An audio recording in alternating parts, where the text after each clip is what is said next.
Hello everyone. Now, over the previous few videos, we've been learning a lot about the qualitative theory of dynamical systems. We've looked at how to analyze linear systems and how we can lift that understanding of linear systems over to understanding nonlinear systems near equilibrium points or steady states.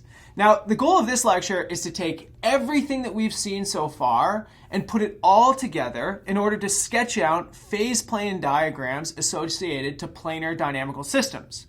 And the way that we're going to do this is we're going to work through a particular example. We're going to go step by step using everything that we have learned so far and put it all together in order to understand the dynamics of the system.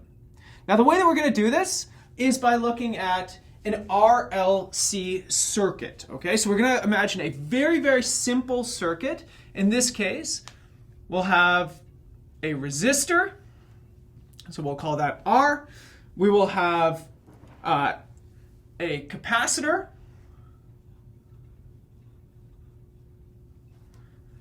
and we will have some inductance in our model. Okay?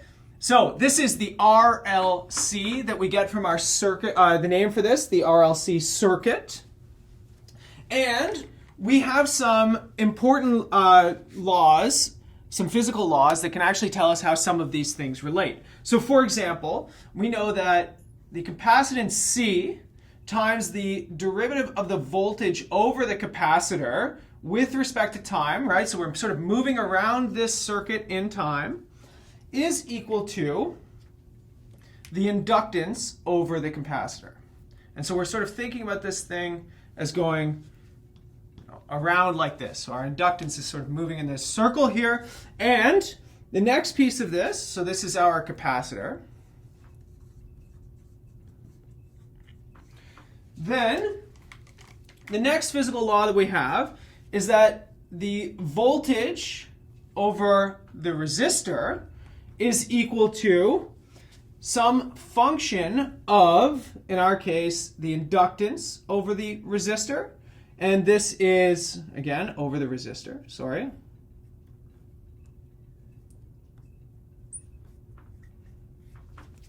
And finally, we have one more piece of this, and that is L, the actual inductance of the model, and then the inductance over this inductor piece here, right here, the change with respect to time is equal to the voltage over that inductor. So here we go. Okay, so we have specific equations that govern each piece of our circuit, right? The capacitor, the resistor, and the inductor, okay? Now you can see that there's a lot of different variables in this case. There is an inductance and a voltage for every single or each of the three components of this thing, right? So we have a voltage for the capacitor, a voltage for the resistor, and a voltage for the inductor, and the same thing for the inductance over this model. So we have ourselves in a situation where we have 6 different state variables, and it's really not that clear how these things fit together. Thankfully, we can use Kirchhoffs laws in order to simplify this thing a little bit. So first of all, Kirchhoffs law, so Kirchhoffs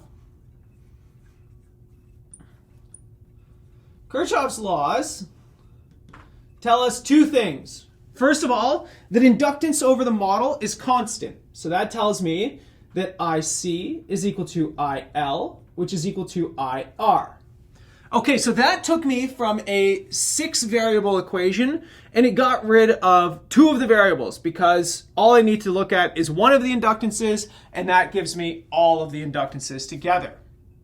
Okay, the second of Kirchhoffs laws is that the sum of voltages over each component here is conserved. That is, it's equal to 0. So I get VC plus VR plus VL is equal to 0. So again, that gives me a pinning of my variables. It tells me that I just need to know 2 of these voltages in order to know the other one. So in this case, we can actually put all of this together in order to derive a model. We are going to make some assumptions on some parameter values. First of all, let's assume For simplicity here, let's assume that L is equal to 1. And let's use C is equal to 1/3. Okay, and let's use f of x is equal to x cubed plus 4x. Okay, so I'm giving you 3 particulars of this system. Of course, these might not be exactly describing the system that you have in mind. You're more than welcome to put in different values. And you're more than welcome to investigate the sensitivity of the model with respect to these variables, right? So these are all things that we can do based on, all of the work that we've gone through in this class. Okay, so here's what I would like to do. I would like to set, so I'm going to do 2 state variables. Okay, so I'm going to set x1 equal to the inductance IR, which from Kirchhoffs Law, this means that x1 is equal to IL and IC as well. Okay, so I have one state variable, x1, that describes all of my inductances. Similarly, I'm going to let x2 equal to my voltage across the capacitor. Okay, so the first thing that I see here is from this differential equation, I get, so now I have 1/3 times the derivative of x2. So I get x2 prime over 3, right? x1 and x2, these are changing in time. And in this case, it's equal to IC, which is just x1 and now. Similarly, my second equation for my resistor gives me that VR is equal to my function of the inductance. So this is F, and now my inductance is x1. So this gives me x1 cubed plus 4x1. Okay, now the last equation I have here, L, is my value, which I've chosen to be 1. So I don't have to worry about that. The next is my derivative of my inductance over the inductor. Again, that's x1. So this is x1 prime. This is equal to VL. And now you might be in a situation where you're asking yourself, what is exactly VL? Well, we also have this other equation right here. So we have VC, x2, plus VR, plus VL is equal to 0. But take a look at this, right? I've got VL right here. So that means, first of all, that VL is equal to minus VR minus x2, just from rearranging that equation. But I also have VR as well, which is just this equation right here. So let's put it all together. Here is our model. Our model for this circuit has been completely boiled down to just 2 equations. It's a planar dynamical system. So we actually have x1 prime is equal to negative x1 cubed minus 4x1. That's negative VR from right here. Minus x2. That's this piece right here, VC. Then we also have x2 prime is equal to 3x1. Now we've done it, right? Now we've got a dynamical model. It's a 2-dimensional system. It has only 2 state variables, x1 and x2 in this case. And in our case, the state space is all possible values of x1 and x2. So in this case, maybe we can introduce a little shorthand. Let's call f of x1, x2, f1 of x1, x2. Let's just call this the whole right-hand side of the x1 prime term, okay? So similarly, let's call f2 the right-hand side of the x2 prime term. So this is x1. There's no squared, pardon me. It's a linear term. Okay, so now we have a dynamic model that we would like to try and understand. And again, we have lots of different ways of working with this thing. The first thing that we should probably do here is we should ask ourselves, what are the equilibria of this model? Remember, this is where everybody should be starting whenever they are working through these types of dynamical systems problems, right? This is, even in my own research, this is where I start. You try and look for these equilibria. Okay, well, equilibria are one, F1 is equal to F2 is equal to 0, right? That's the only time that you're going to get an equilibrium is when both of the right-hand sides here are equal to 0. We remember what that means. It tells us that x1 is not changing in time and x2 is not changing in time. So what happens here? Well, first of all, if f2 is equal to 0, this tells me x1 is 0. Right? Because if f2 is 0, well, 3 can't be 0, so x1 has to be 0 here. All right? But if x1 has to be 0, then I put this into f1. This tells me x2 is also 0. So this says there is only one steady state. And it is at x1, x2 equal to 0, 0. There's only one possible steady state for this system, and it is at the intersection of these null-clines. Okay, now that we have determined the steady states of our system, that there's only one of them, the next thing we would like to do is look at a picture of the vector field associated to our model. Okay, so this is just going to be a rough sketch. We've seen how to do this. Let's sketch out a little tiny vector field. In our case, remember our model is given by x1 prime is equal to negative x1 cubed minus 4x1 minus x2, and x2 prime is equal to 3x1. Okay, so what that tells me is that I have two different null-clines, one of which is very easy to look at. One of which is when x1 is equal to 0. That was the first piece that we used when we were trying to determine the steady state. So let's work with that one first. Now, on x1 equal to 0, what we have is vectors with only a horizontal component. They are either pointing to the right or to the left on this entire x2 axis. Well, we can ask ourselves what happens when x1 is equal to 0. The f function completely disappears, and we're just pointing in the opposite direction of the value of x2. So for example, if x2 is negative, x1 prime is positive, which means we are pointing to the right. So our vector field does this. Similarly, when x2 is positive, x1 prime is negative, meaning we are pointing to the left, right? We're probably getting pretty good at this by now. We've been doing potentially a lot of different applications of these sketches. Now, the next one that we can do is we can look at the other null-cline given by when x1 prime is equal to 0. In fact, when x1 prime is equal to 0,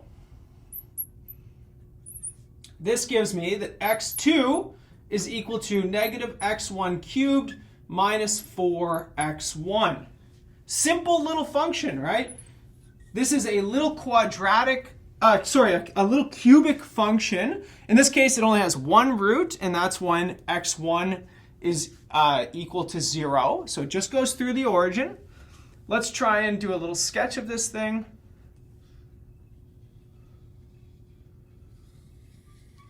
Right? So it's just like a little cubic thing. It has a negative leading value. That means it's going off to negative infinity in this case.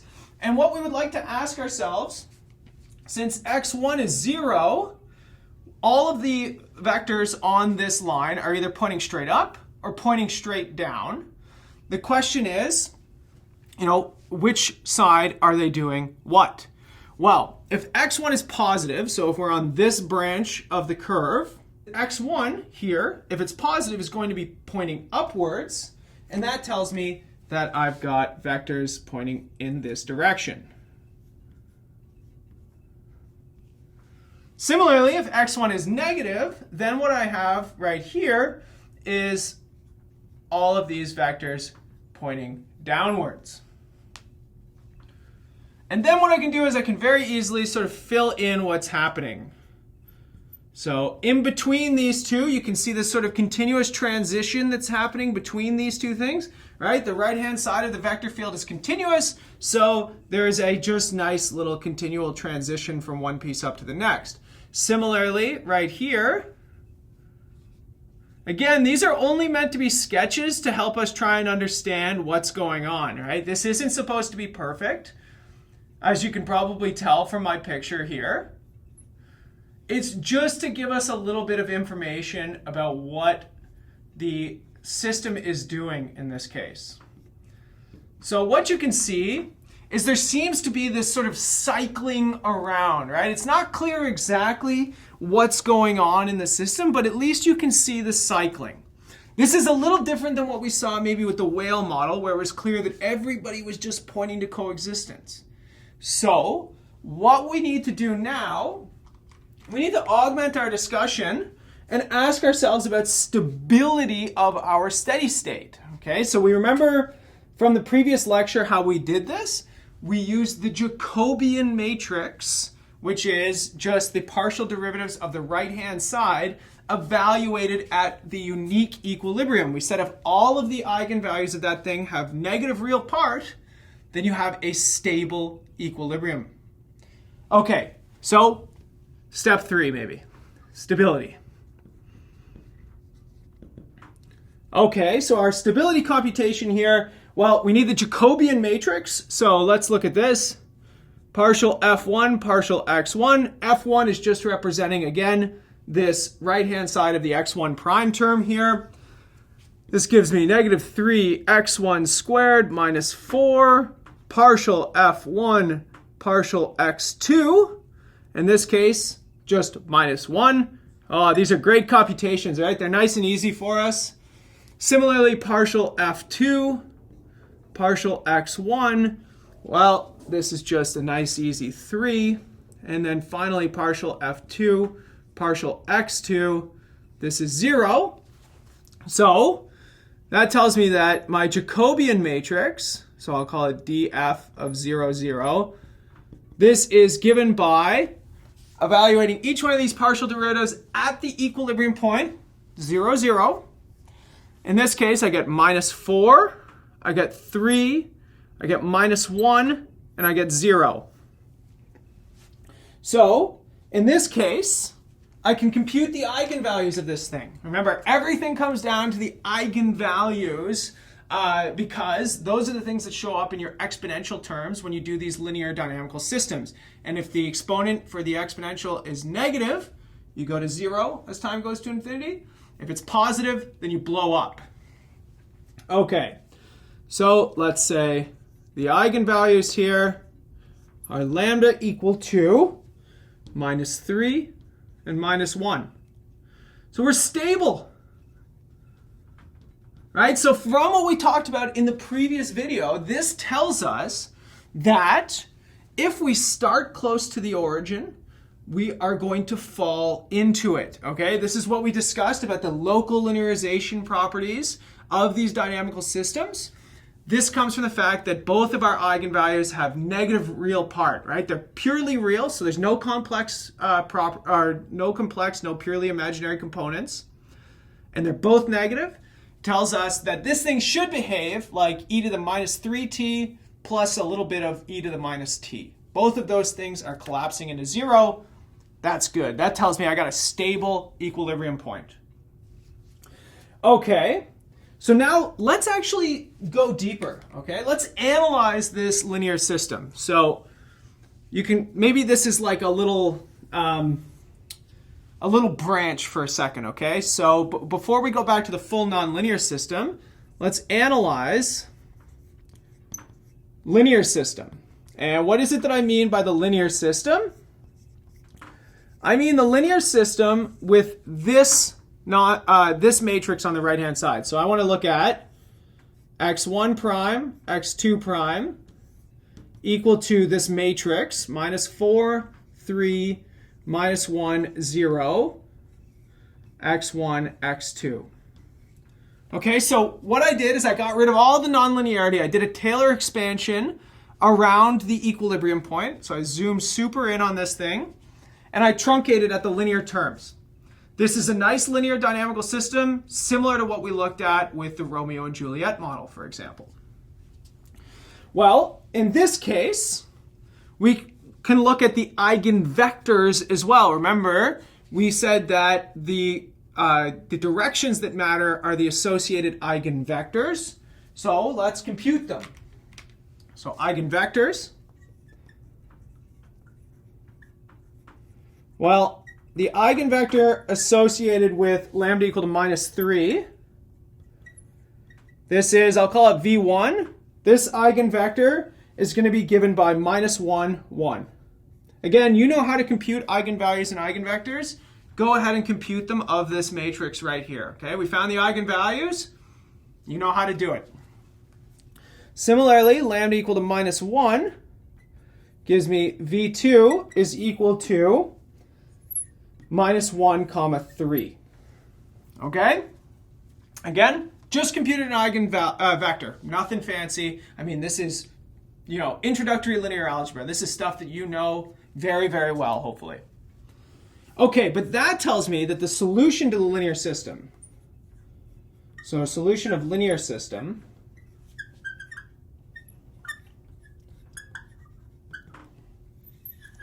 well, the solution to this linear system is going to be a linear combination. So x1 of t, x2 of t, just like we did with Romeo and Juliet, remember.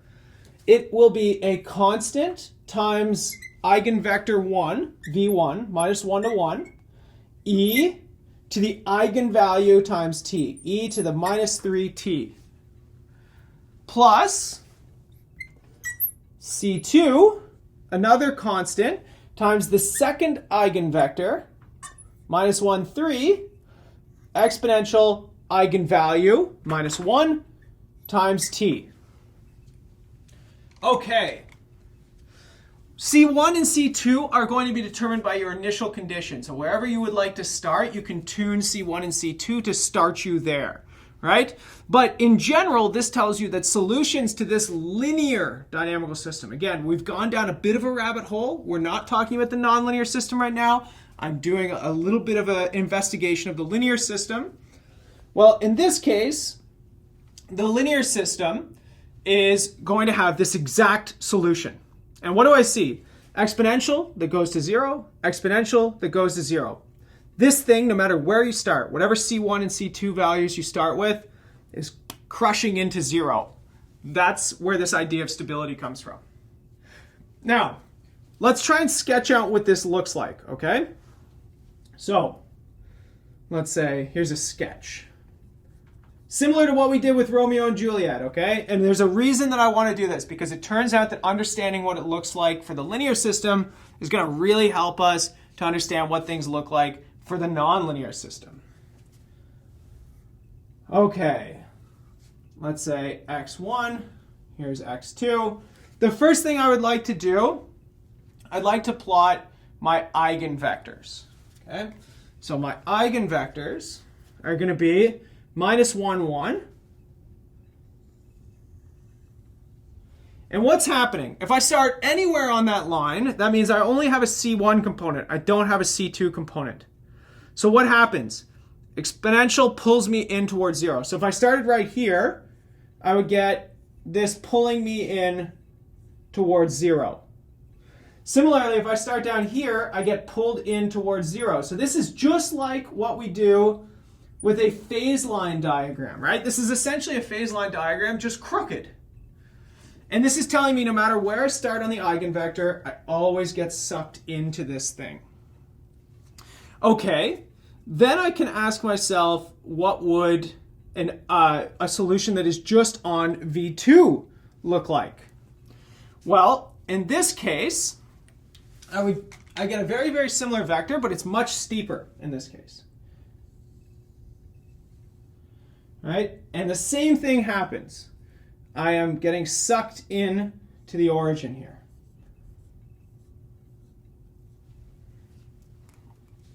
Okay.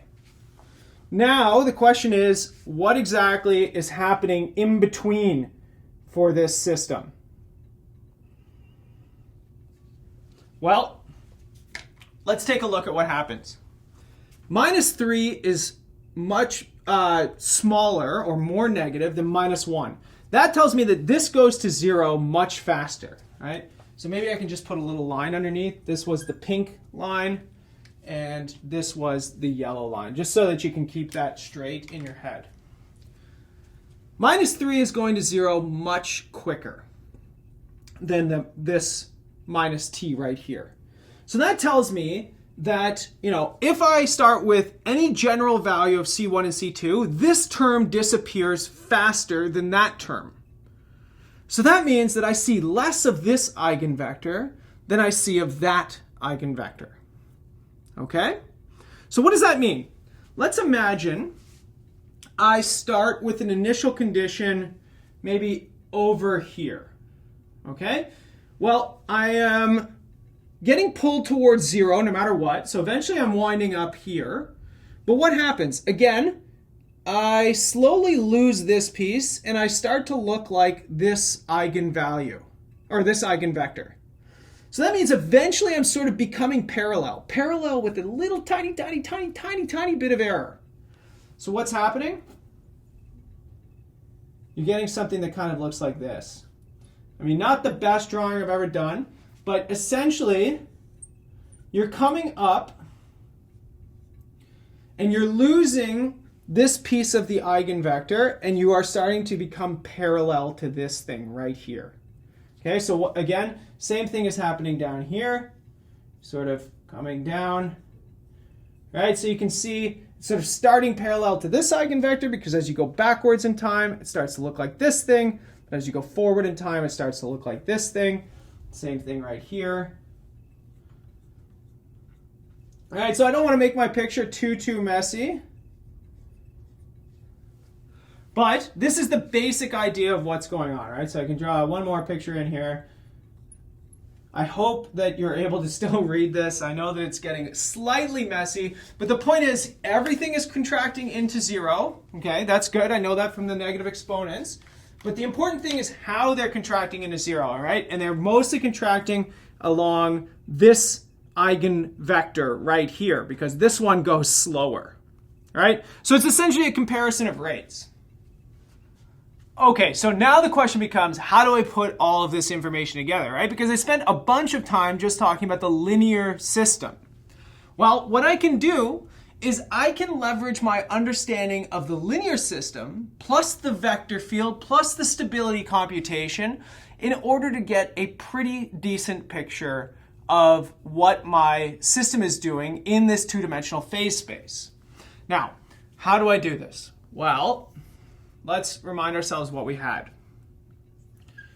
This was the only thing that we really know for sure is that we've got an equilibrium at 0 and that it is stable. Now, what we saw from the vector field is you sort of have this movement, this rotation, but it wasn't really completely clear what was going on here, and that's because I didn't really, draw the vectors with appropriate lengths. I was just trying to get an idea of how things are moving around, right? Okay, well, there's a very important theorem in dynamical systems that's called the Hartmann-Grobman theorem.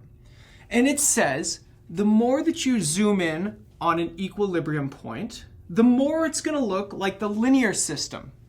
Now, why is that relevant? Well, I just spent all of that time analyzing a linear system. So I already know what happens to the linear system if I just get rid of the quadratic terms. Hartmann-Grobman tells me that basically what I just analyzed is going to be happening close to this equilibrium. What Hartmann-Grobman also tells me is that if I start to zoom out a little bit, it kind of looks like the linear system. It's just sort of bent. So you can imagine, maybe I draw the dynamics of the linear system that I had right down here. I draw them on a big sheet of rubber.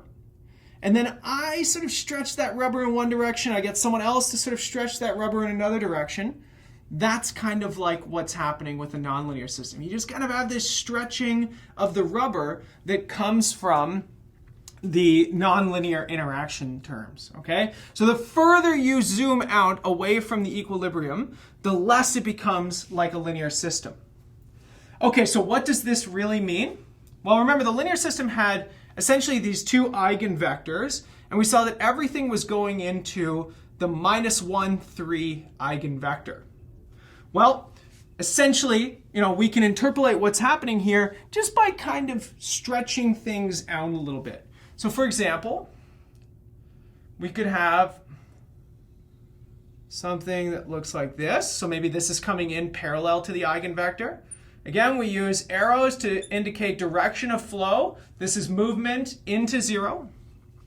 Similarly, maybe we could have something coming out like this.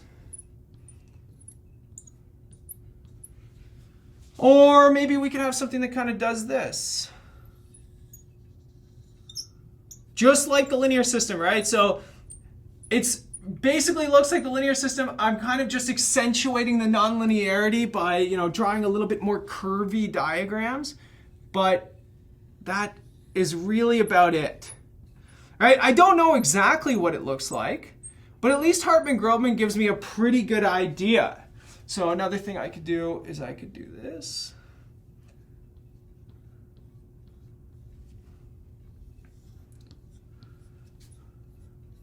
And this is a general picture, what we call a phase plane diagram, that tells me sort of the dynamics of the system at least close to the stable equilibrium point, right? So you can see this sort of curviness that I've put in here. I kind of did it in a slightly arbitrary way. Now, what I was doing when I was drawing this is I was informed by what the vector field looked like, right? So I knew that I sort of had upward to the right motion down here, upward to the right motion down here, downward to the left here, right? So I had a pretty good idea of how things should be moving around.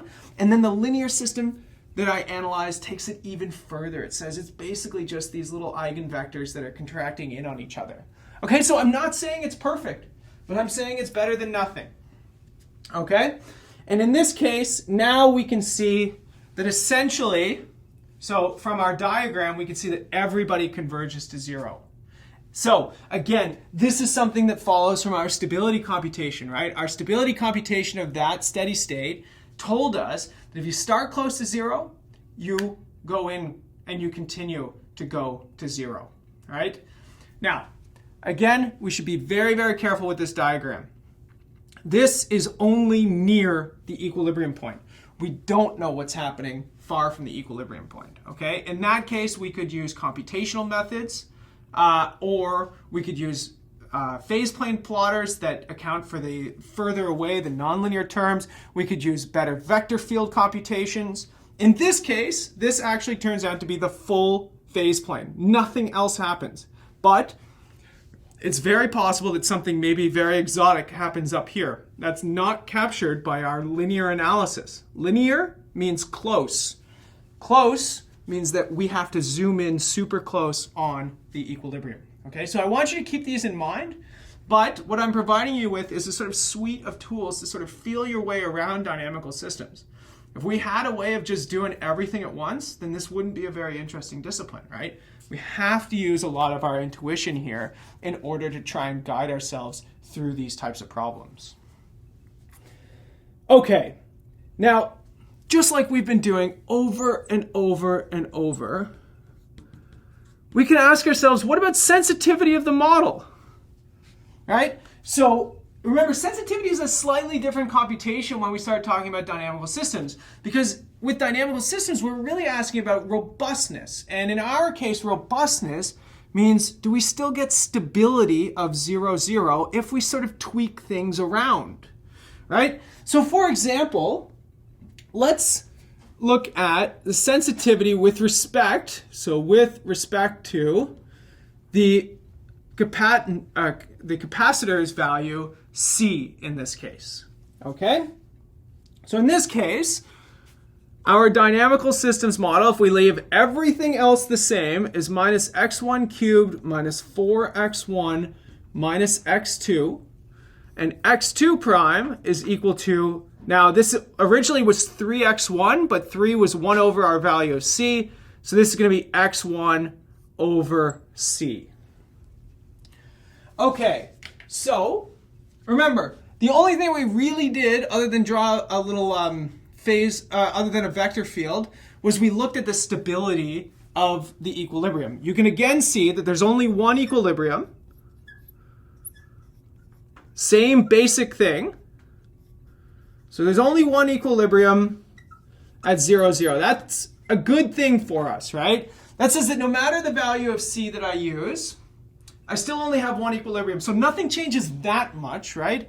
If I change the value of C around, I don't get multiple equilibria, because if I had more than one equilibrium here, I would have a very different system, right? Things would be very, very different, more complicated looking.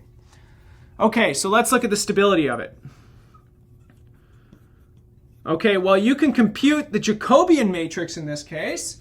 The Jacobian matrix is going to require you to take partial derivatives of these right-hand terms, which means you're going to have a dependence on C now. So that's going to be a little uglier, but it's still not bad. Minus 4 and 1, those stay the same because there's no C dependence at the top. Now I've got 1 over C and 0 here. And in this case, the eigenvalues,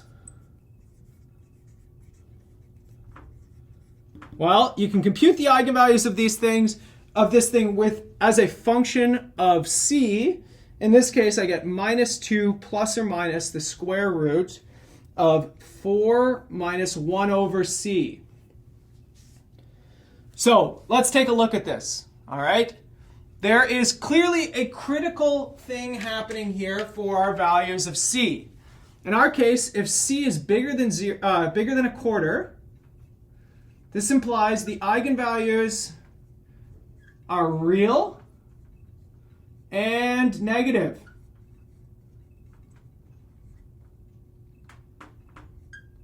Now, if they're real and negative, then we have exactly the same thing that we just had last time, right? Remember, we originally had minus 3 and minus 1 for our eigenvalues? Nothing really changes all that much if we have, say, minus 5 and minus 2, right? There's still two negative real eigenvalues, and qualitatively, you get exactly the same picture. So what does that tell me? Well, as long as C is bigger than a quarter, nothing changes. I get a negative number. I get two negative eigenvalues with their own respective eigenvectors. Those eigenvectors are regions of contraction. And it says that even if I don't get my value of C correct, as long as it's, above 1/4, everything's good. I basically get the same picture. Maybe I got to rearrange it. Maybe I got to, straighten out some curves a little bit. But mostly everything is the same. Qualitatively, I get the same answer. Everybody goes to 0 as time goes to infinity. Okay. I want you to think about something before we leave here, though. What happens if C is smaller than a quarter? Well, in this case, I am going to get a negative number under my square root, which leads to complex roots. Now, complex roots are interesting, right? We've seen them with the Romeo-Juliet model. Complex roots lead to sines and cosines. They lead to little oscillation patterns. In particular, we would have negative 2 plus or minus, then the square root of something negative. So we would have a real part, minus 2, and an imaginary part. Real part is still negative. That means that we still have contraction into 0. But the way that we contract into 0 now is you spiral in, right? It's like e to the minus 2t times cos of t, and e to the minus 2t times sine of t.